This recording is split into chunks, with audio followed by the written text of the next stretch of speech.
Your Week in Brief, proudly brought to you by Mizani 254 in association with Court FM. Of course, there's so much that has happened in the local scene, but we'll be focusing on the issue of the US, Iran, and Israel war, which is what is the global or international community doing in response to the same? And that's why I am privileged to be hosting the one and only Mr. Sitati Wasilwa, who is a political risk analyst, and he's told me I've been very busy trying to look at the trends and everything that is happening, and therefore very privileged to have you, sir. Good evening. How are you doing? Welcome.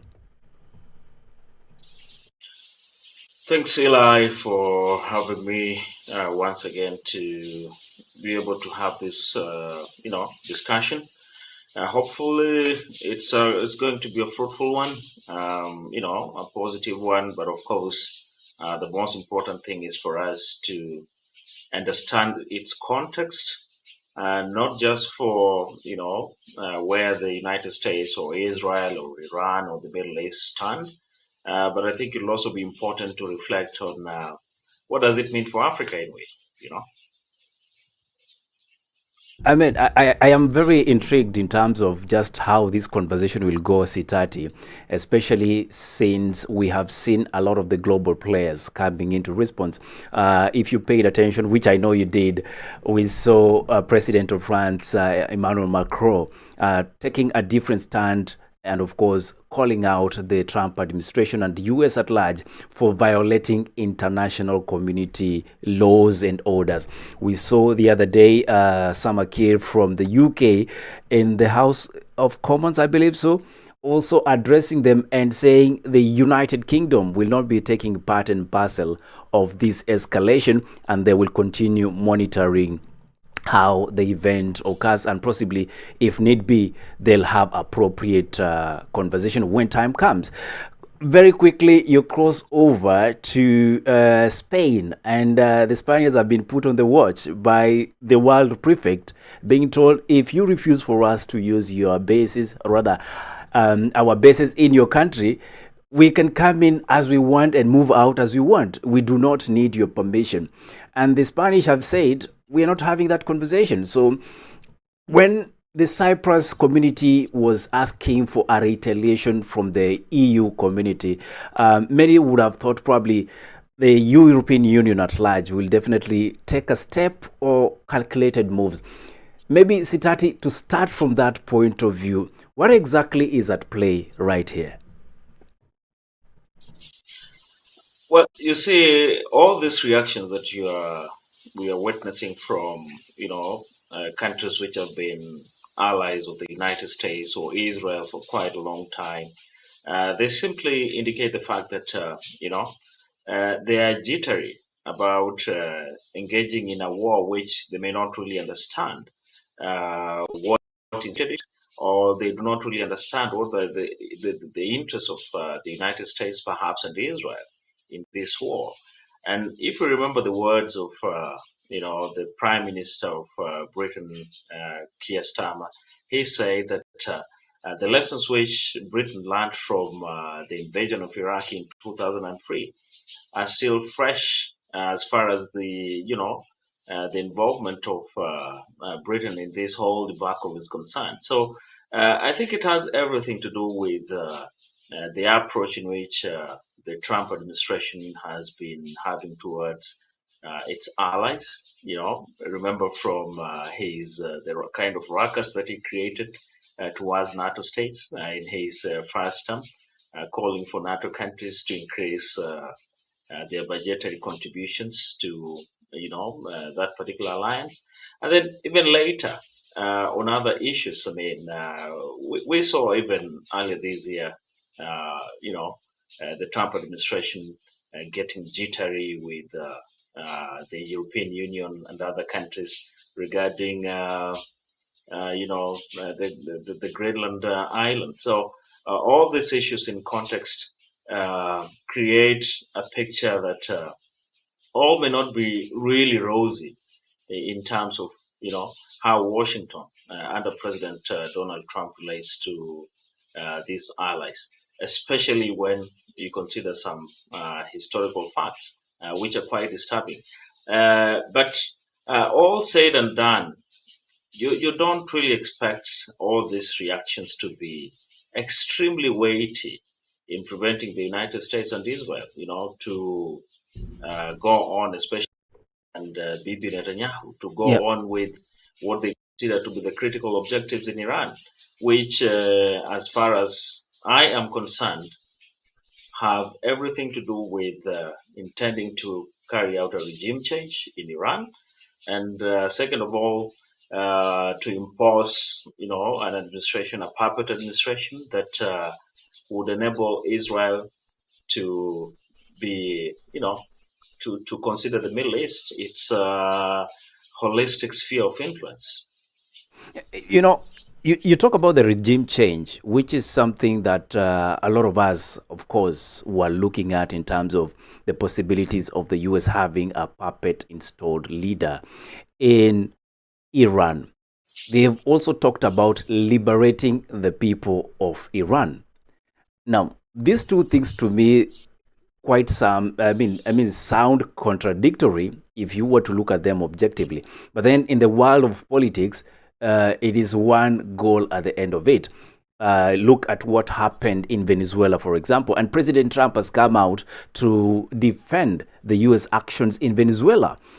And when the son of the then president, rather the supreme leader, who was taken out by the US, was seen as the next possible replacement as the supreme leader, Trump came out almost throwing tantrums and saying it cannot be because I was never involved. I need to be involved if he's the perfect match. I mean, who is Trump, Israel, and any other ally that wants to go into this war trying to save? Well, I think Trump and Netanyahu, they have their own interests in Iran because they know that once they have perhaps decapitated Iran totally in terms of its power, and then its axis of resistance, which is across in Lebanon through Hezbollah, in Iraq through the Islamic resistance in Iraq, those smaller groups that are pro-Iran, for example, Kataib Hezbollah in Iraq, and even the Houthis in Yemen, who are yet to, who are voicing support for Iran, but they are yet to launch attacks against perhaps the interests of America or Israel. So it's up to Israel and Netanyahu in this case, and Trump. I mean, seeking to impose Israel as perhaps the most powerful state, dominant state in the Middle East, which I also think, as you have mentioned in some of your statements, it will be interesting to watch out. Look, history is very important in this case. I think the case of Iran could turn out to be a little bit much more complex than perhaps what many people are expecting, especially from the perspective of the Trump administration and that one of Bibi Netanyahu. Yeah. Because Iran is one complex country. It's it's one, on one side, I think it's important to acknowledge the fact that there have been and there still are anti-government sentiments against the Iranian regime. We have seen that through mass protests in that particular country. But I also think it is a little bit naive to rule out the kind of support that, significant support that is still given to the Iranian regime. I mean, look, if the Trump administration and Israel go ahead, for example, to try and execute a regime change, in this case, we have seen reports and even we have seen statements by Trump himself, you know, urging the Kurdish fighters in Iraq and the western part of Iran to and try to fight against the Iranian regime. But I think it's also important to acknowledge the fact that the Kurdish population is only 10% of the Iranian population, which is around made up of 90 million people. So that can create a perception that the Iranian people, especially when you look at the majority of the ethnic communities there, they would consider that no, we cannot have the Kurdish people coming in and wanting to rule us. Yeah. So these kind of issues are likely to only heighten some nationalistic sentiments against the external forces in the name of the United States Yeah. and Israel. And I think regime change is not going to be as easy as some quarters are trying to label it. And also remember that geography plays a very critical role when it comes to armed conflict. And Yeah. I think the terrain in the western part of Iran is a little bit challenging. And I don't really think that's an issue that the Western forces, if deployments we are going to have maybe boots on the ground, deployment of armed forces. It's never going to be easy, and Iran shouldn't be assumed to be like, let's say, Afghanistan. But even in Afghanistan, I mean, how long did the war take? Close to 20 years. In other countries, I mean, conflict. And even in Iraq, it took a very long time before at least we had some semblance of the conflict, appearing to have died down. So it's a very complex affair if indeed these forces are going to attempt to pursue regime change in Iran. You say it's a complex affair, and I totally agree and see where you're coming from. The only thing that I'm a bit concerned, it's the fact that right now we are no longer discussing the issue of what I will call or equate to having actual soldiers or boots on the ground. Of course, there are deployments from different sectors, would we say friendly countries, and most of these have been drone operations. Most of these have been missile being sent from whatever complex that this in quote US and Israel are operating. If you were to talk about the complex aspect of the economic impact this will have, both from the countries that are involved and the countries that are being and the country that is being targeted, what are the scenarios that will come into play, Sitati? Well, I think one interesting observation and trend as far as this conflict is concerned is that Iran is deploying or rather using cheaper drones, and on the other side, the United States and Israel are using missiles and even other related air defensive and offensive technologies, which are much more expensive. So in that case, and I think even the Iranians are not really naive and they are not stupid. I mean, they were anticipating this kind of situations to happen for a very long time, especially in the wake of some of the two major wars that we've seen in the Middle East in the last over the last 2 or 3 years or 2.5. I mean, the Israel-Hamas war, the Israel-Hezbollah war. So that's something Iranians have been preparing for. But Yeah. now, in terms of the implications, definitely with some of the key or some of the critical shipping lanes, the Strait of Hormuz, for example, I mean, it's technically closed as we speak, I mean, due to these heightened tensions. So what does that mean? Oil prices in most parts of the world are going to shoot up. And I can bet for a fact that it will even turn to be more chaotic. Yeah. The Red Sea are going to launch attacks. So it's not good news, not just for countries in Asia or European countries like we've seen. I mean, even in Europe, gas prices have shot up. I mean, we also so it appears as if Russia is going to be a very big beneficiary in this war. You're talking about Russia, and sorry if I'm cutting you short, but you're talking about Russia. If you paid attention, the European Union was also asking Ukraine to allow the Russian gas pipe to actually be opened so that they can have a free way of this very important commodity into the EU. And that's why I'm thinking, Yeah. I don't know, has Russia actually responded or said a thing about the whole issue? I think that one will help me formulate my next question. I mean, look, it's interesting that Russia is emerging as a very big beneficiary out of this conflict, and Mm. I think Ukraine is a little bit afraid. I think the Ukrainian perspective here is that Ukraine is a little bit jittery. You know why? Um, India has already, I mean, the United States has already permitted India to at least to start buying Russian oil.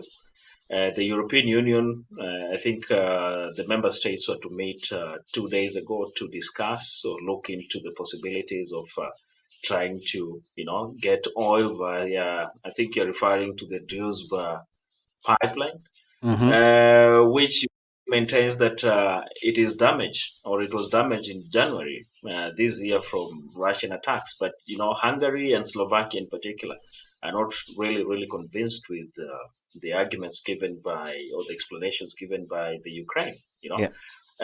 But at the end of it all, even when you look at the volume of the liquefied natural gas and even oil that comes from the Middle Eastern countries, I mean, look at Qatar. A whole lot of its exports of oil and gas have been of this conflict. Mm-hmm. Okay, even the state itself, the major energy companies have told the Donald Trump administration that look, if this conflict is going to persist, the U.S. oil shale reserves are not particularly enough to keep the country going. Yeah. So it is going to be a rupture, and I think we all understand what comes with high oil prices. I mean, everything literally will be driven up. So we are staring at a very magnanimous economic slump if this particular conflict is going to last for a very long time. And not only the part of the world, and I repeat again, Africa tangled in this. We are safe. Sitati, one of the biggest arguments that has been moving around is the fact that um, this is a war that America cannot claim to be very ready for, irrespective of the chest thumping that is happening. For example, not anyone's economy is doing good as we speak right now. We have also been told about the issue of Ukraine being requested to allow the Russian gas to go through. And this in itself actually now makes the statements of the French president make a little bit of sense. It is not really about his love for Iran. I mean, I'm making up that. I don't know if my conclusions are wrong. You can help me out. Because if right now the EU is struggling, literally struggling, um, the pipe or the gas or the crude oil that was coming from Iran was very important to their market. Now, America has a bigger control of the Venezuelan asset. And if they're going to have more control on the Iranian asset, which is now in this case the oil, then where does that leave EU? The only dependent they have, most probably, is the other guy. And to me, it is not really about the love for the Iranians. It is about the desperate point the European Union finds itself in. I don't know if you share the same sentiments. Yeah, look, yeah, fundamentally I share the same as yours. Because look, at the end of the day, I mean, politics, whether it's local or regional or global, it's all about the interests. I mean, are you meeting my interests in as much as I intend to meet yours? That's basically what politics is about. Um, when you look at how this conflict is panning out, in my opinion, I think what could make this conflict not last longer would be the economic pressures that will come from it. and the geostrategic interests and the geopolitical whatever scheming and interests tied in all this grand scheme of issues. I mean, it's a complex affair, as I mentioned it, because um, if this conflict persists, then definitely the European Union has no option but to get back to Russia and tell them, hey, we need this gas and oil from you. That is, I mean, pretty much expected to happen if this conflict persists. And also, as I've mentioned, I mean, if you take into context some of the analysis and statements from these leading, Middle Eastern uh, energy companies. I mean, Aramco, whatever, Qatari energy companies. I mean, they have already stated that in the next 3 weeks, if this war is going to continue, 3 weeks or 25 days, whatever that is, then it's going to be an economic rupture that is before not just the region, but the entire world. So it's for Europe now considering to go back to, depending on Russian gas and oil. And remember, the European Union Yeah. has been having the intentions, at least, to wean itself off Yeah. dependence on Russian oil and gas. And I think they've been trying to escalate those plans. Yep. I think they're planning to do it at least to cut off dependency from Russian oil and gas by 2027. Mm-hmm. This particular conflict has now thrown in another hook in the game. Whether that is going to happen by 2027 Yep. is another affair. So, there are so many things that are now tied to the conflict in the Middle East.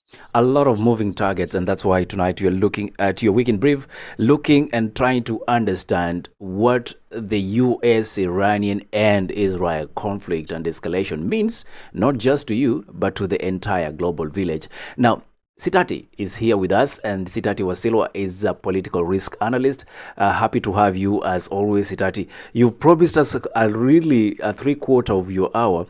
I don't know if we'll be able to manage through all the questions, but I'll make sure that I pedal up and step on that gas until we are able to get everything from you. Now, I want to look at some of the implications that will come. I'm trying to understand Bibi Netanyahu's agenda in all this. And in all honesty, I know there has been a lot in terms of the Middle East countries and what Netanyahu wants to do with that region. In this specific war, I'm a bit blank. What do you know from where you sit? Well, look, I think as far as Netanyahu is concerned, it's pretty much direct. I mean, what he wants to get out of Iran. Yeah. Netanyahu is one particular politician who is obsessed, who has been obsessed with Iran for far too long. When you trace back his speeches, believe me, to the 1980s, 1990s, even way before he became prime minister, he's always been obsessed about taking out on Iran, fighting Iran, trying to dislodge it and position Israel as the region's, power supremo. And I think in a very big way, you can say that the war with Iran, the current war against Iran, is not really surprising. I mean, look, in October 2023, we had the war between Israel and Hamas breaking out. We had so many attempts at a ceasefire. And then it only occurred until last year, sometime towards the end of last year, was it in October? Almost 2 years since the war commenced when a ceasefire was reached. But again, Israel has repeatedly, breached that particular ceasefire agreement. Look at the war between Israel and Hezbollah, which also broke out at almost the same time back in October 2023. It, lingered on for quite some time, close to perhaps a year or so. A ceasefire was reached, but the ceasefire, Israel has repeatedly breached that particular ceasefire. And then last year in June, we had, a war involving Iran, America to some extent, and Israel, which lasted for 12 days. The so-called now, it's infamously referred to as the 12-day war. So this is a scheme planned by Bibi Netanyahu, in particular, to position Israel as the region's superpower. And I think he draws much of his, fantasy from what the United States has been doing for decades in Yeah. the so-called Western Hemisphere, in those parts that are near the United States, Latin America, whatever, Central America. Yeah. So he's technically positioned Israel to be the dominant power in the Middle East. And if is he going to achieve that? With Iran, you don't underestimate Iran. Iran certainly, despite Israel's advanced, weaponry technology, Mm-hmm. I think you also have to give it to the Iranians for the fact that they are likely to go as far as Israel wants Yeah. in this particular war.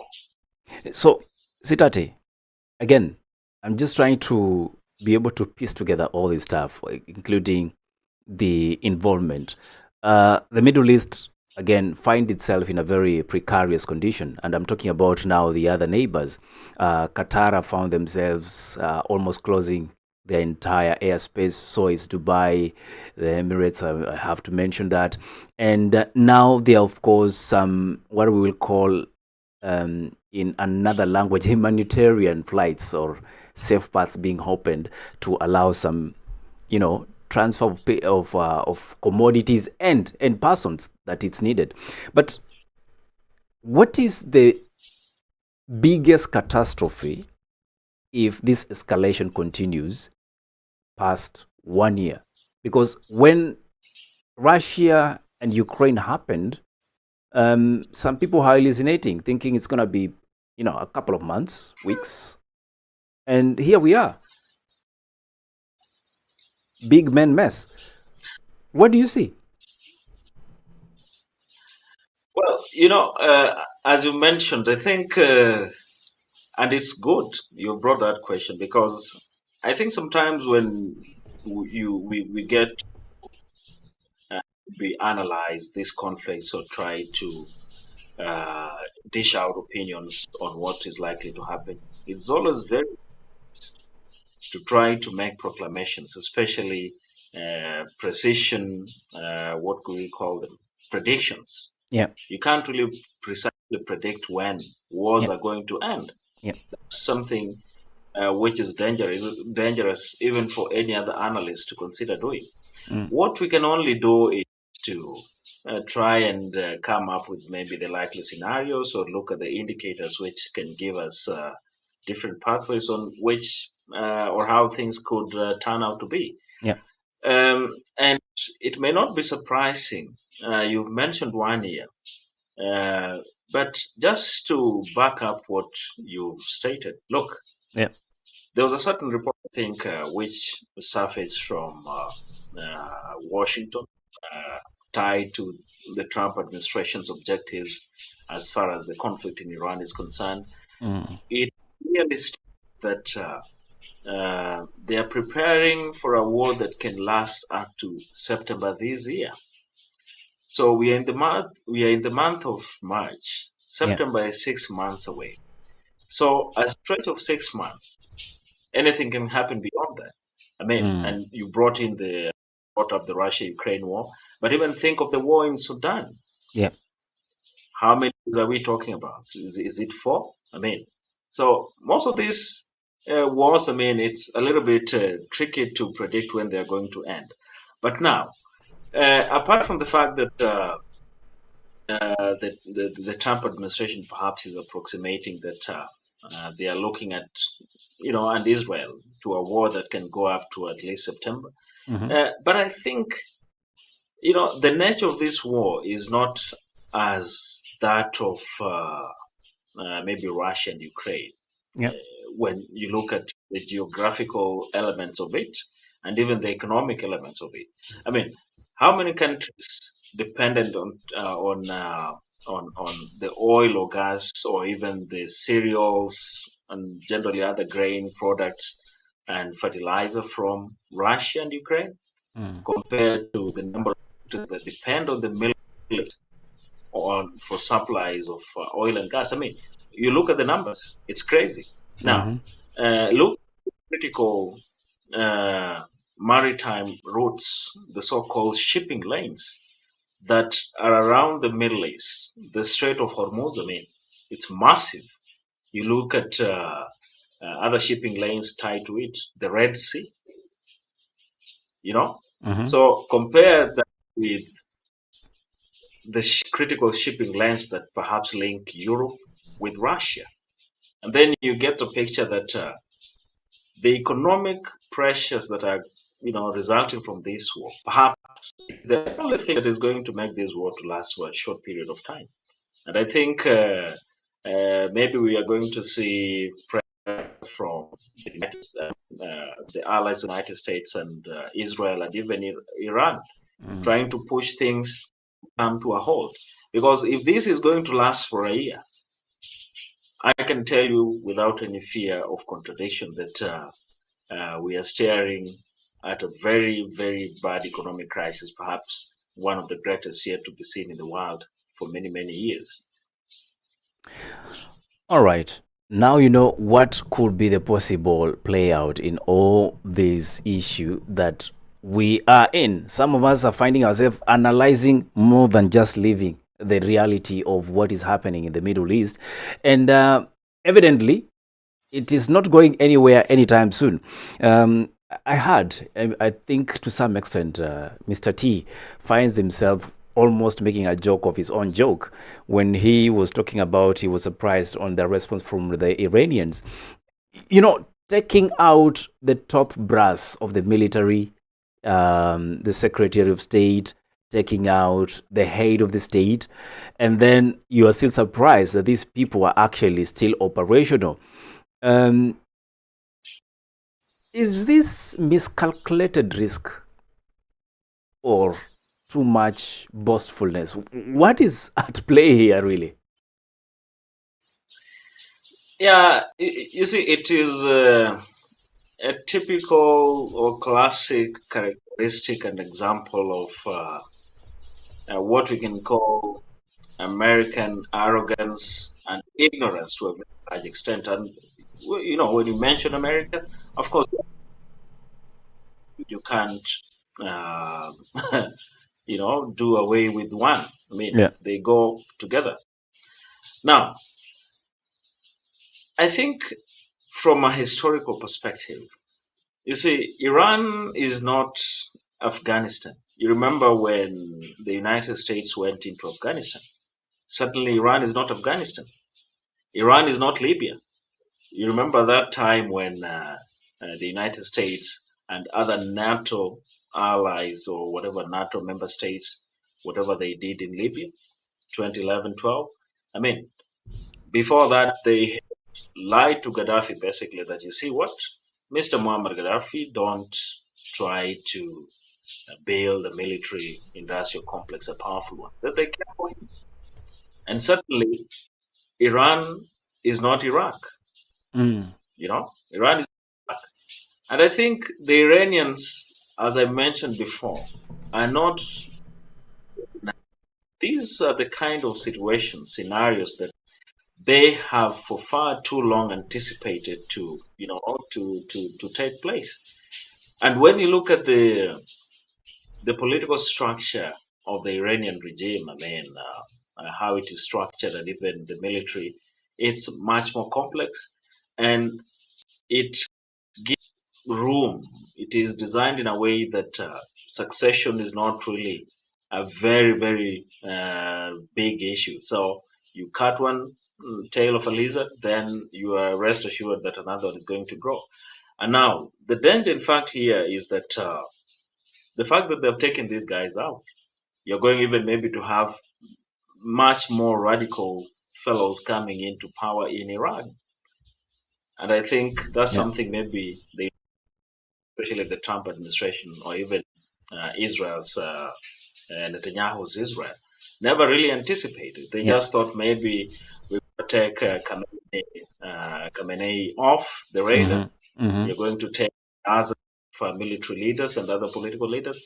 Then we are going to march into Tehran. It's not as easy as they think. And I think Tehran or Iran is pretty much prepared to put up a very strong fight as far as this issue is concerned, from my perspective. Now, are you a fan of football? Very big, a very big one. Good. That's interesting because there's a point in any football game or any other sports game, you know you are actually losing the game. As a sportsman, what do you do? Do you tap out or you continue playing until you hear the first? Because you know there's the sportsman and then there is the fun. Well, you see, it all depends with the stakes at play. You know, if the prize is too big to not lose, then you're definitely going to, engage in the game, wanting to push it to the end and not wanting to lose. But if you're taking a beating, then you're going to say, "Oh man, I've taken the beating and I'm now giving up." Now, talking about, I think,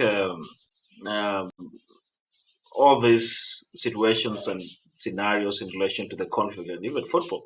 I mean, look, the Trump administration is trying to play some cheeky cards here because it is pretty much saying that the Iranians are now much more willing to come to the table and negotiate.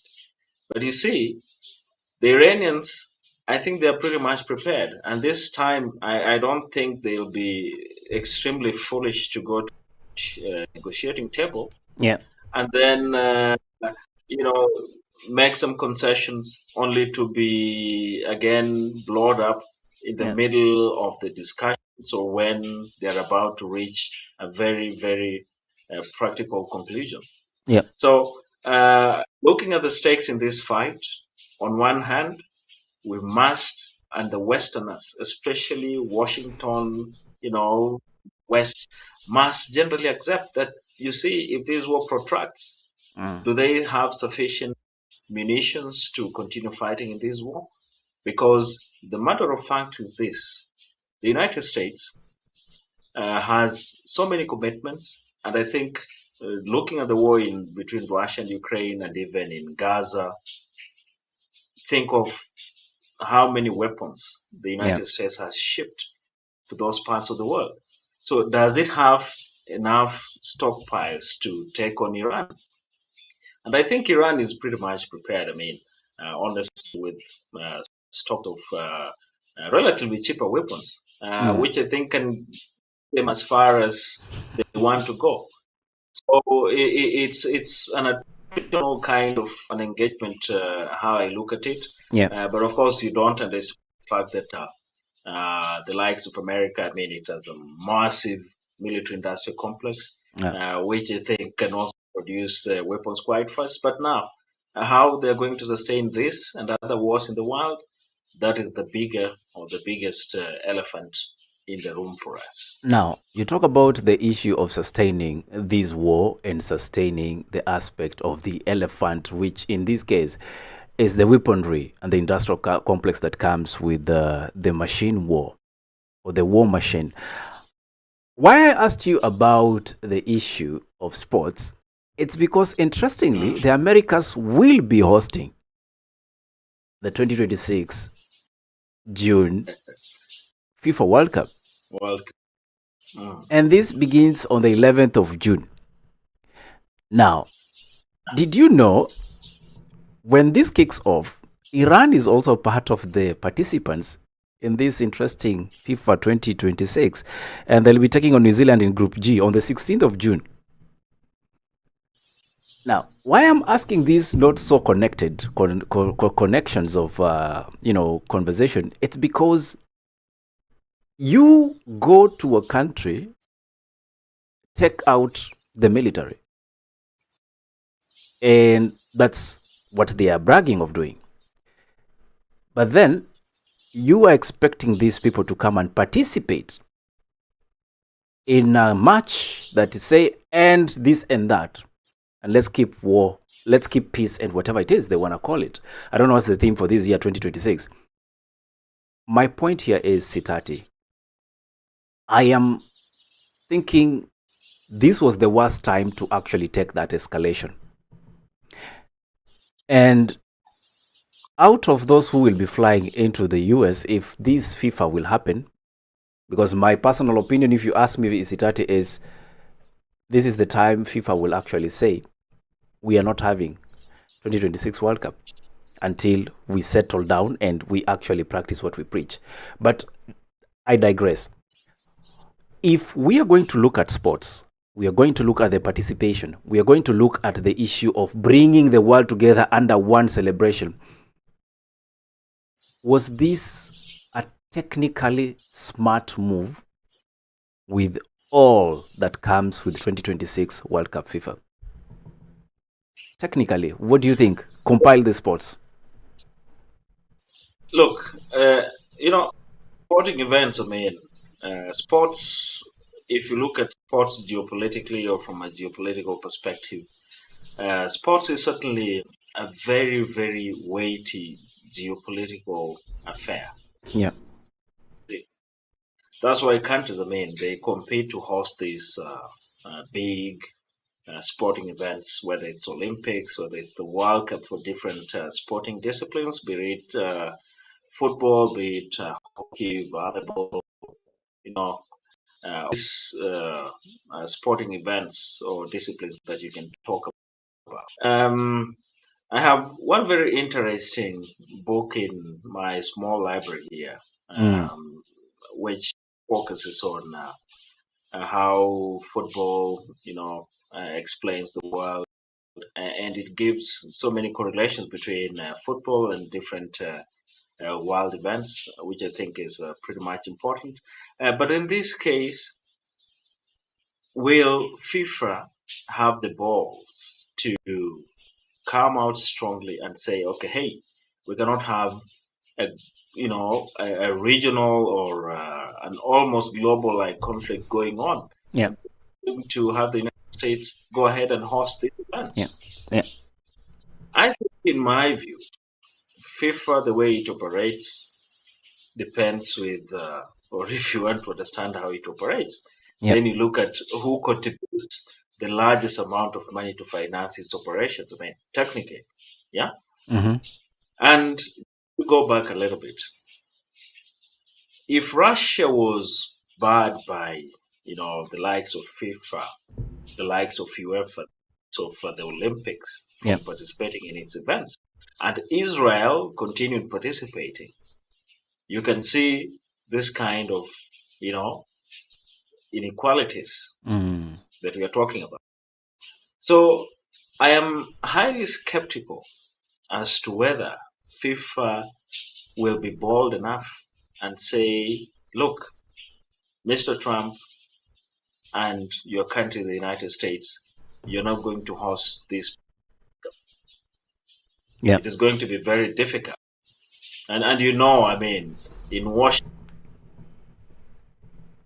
a number of strong groups will go to whatever extent to ensure that such kind of events are hosted by the United States. And don't forget the kind of tantrums that and some dramatic episodes that we witnessed, the head of FIFA, the FIFA president, basically, trying to say, praising Trump, his role for peace, blah, blah, blah, which I don't really think made a lot of sense. So, in my view, I don't see a way in which, unless the conflict is going to blow up, in a very big way, to the extent that flying then becomes very difficult. Basically, World War III. We may not really reach there, but I think those are the kind of maybe situations or scenarios that could now bring into focus or pile a lot of pressure maybe on all the parties concerned to call for the cancellation of the World Cup. But how I look at it, I think the world has never been fair enough. and the world has always favored the powerful. Mm-hmm. And I'm convinced that the United States will still host the World Cup. I mean, my question is not really on the hosting. They can. My question is, and I know we are really running out of time, is it time for the rest who feel this is not working for us to actually say we boycott until America decides they're going to behave? Is it possible to punish the bully in this case, looking at America? Yeah, it's pretty much possible. It all depends with how these countries, the coalition of the willing, if to emerge and they make a very strong position and say, let's not participate in this World Cup because of the atrocities Yeah. committed by the United States, not just in Iran, but I mean in other parts of the world, in even closer to the United States, in Venezuela. So, but now the danger is, or the challenge rather, is how many countries will be willing to take that particular big step and say, let's not participate in this World Cup. I'm very sure FIFA will say, okay, we should not mix politics with sports, Really? which is highly and the way politics and football, for that matter, is very political. You know what? Let's do a head count very quickly. It doesn't have to be accurate, but let's do a head count in terms of the possibilities. Assuming today we'll say we are boycotting. I'll start with the first group. This is Group A. We have Mexico, South Africa. We know South Africa has had a very hard stance against the Israeli regime because of the Palestinian escalations and what have you. If they were to take a vote on boycotting, what are the chances? Would you give them a yellow? Would you give them a green? Would you give them a red? Well, the two countries will go to the World Cup because of the public, the sentiments of the public. The public will say, no, we want to watch football. No, I'm saying if today we would say we want to boycott between these two countries, which one will give a green, a yellow, or a red? Yellow being, well, most likely. A green, it's definitely. And a red, it's we're not in. Well, for South Africa, perhaps yellow. All right. Given the fact that, yep. South Korea, of course, still not, tabled out. But we have Canada, most likely. What has been the stance of Canada on these matters? Canada, I mean, going back to this, these things are very intricate. And, exactly. And just allow me to explanation. Yeah. When you revisit the speech by the Prime Minister of Canada at the World Economic Forum in January in Davos, yeah. Switzerland, I think that is going to go down as one of the most consequential speeches in this fast-changing geopolitical times. How Trump has been bullying basically Canada with the tariffs and issues related. So I don't really think, Canada, I mean, the Canadians would say, okay, if it is Trump, then why not we can boycott, All right.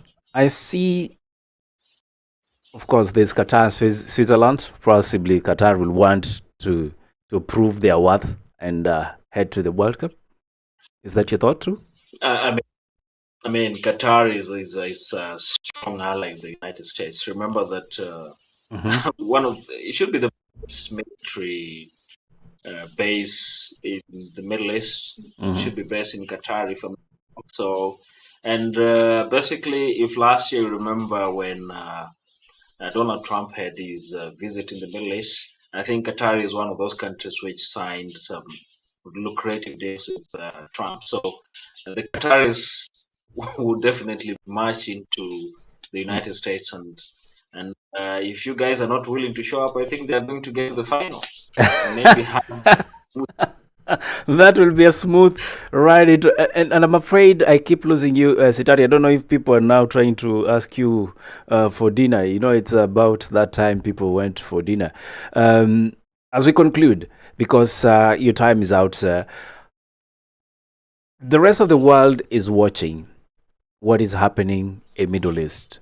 The rest of the world is, seated on the edge of their seats, trying to follow every single day and hoping for a reversed decision. If you were to advise President T on his move, would you ask him to pull the plug on this war? Yeah, definitely that would be the safest thing to do and the most pragmatic at this stage. Because, I mean, this that have some already having some serious global, ramifications. I mean, in terms of the economic impact. So that only means that if it persists for weeks or months on the, on the worst case basis, then we are going to have some serious capitulations around the world. So that would be the most, ideal thing to do. But it's ideal. You also remember that these wars are initiated by men who have very big egos and they never want to take defeat. And I think also you have all these wars prolonging for long periods. I mean, so egos also come into play. But the safest thing to do, pull the plug, end the war. If the United States want to negotiate with Iran, they have to be straightforward. What is Iran's position? And you remember just before the chaos broke out last Saturday, on the 28th of February. I mean, Oman surprisingly was mediating in the conflict, and I think the progress was very, very decent by the United States and Iran. And so it was not about nuclear change. It was all about America being entangled into Israel's interests, especially Netanyahu's, and trying to occasion a regime change and perhaps to position Israel as the most dominant power in the Middle East. Interesting, and thank you very much, Sitati. I see Western is also on standby on the other end of the line. Probably I'll just allow you a minute or so to make your final remarks, if any, and then I'm going to cross over to you, Western. Yes, Sitati? Yeah, look, Lekiani, thank you very much for having me. And my closing remarks are this. Let's also think about the position of Africa in this conflict. Let's think of, the threats that could arise, let's say, in the Red Sea, the countries that border the Red Sea, African countries which depend on these critical shipping lanes of maritime routes along the Red Sea, very critical. But the most important of all is this. African countries must remember to fast-track trading with each other. If we have oil reserves in African countries, why haven't we not been scaling up all this, if it is oil, if it is gas, or any other product? So these conflicts that break out in other parts of the world remind us as Africans that we need to pull up our socks. But how is that going to happen? I mean, we are fond of taking the back seat. So maybe that's who we are.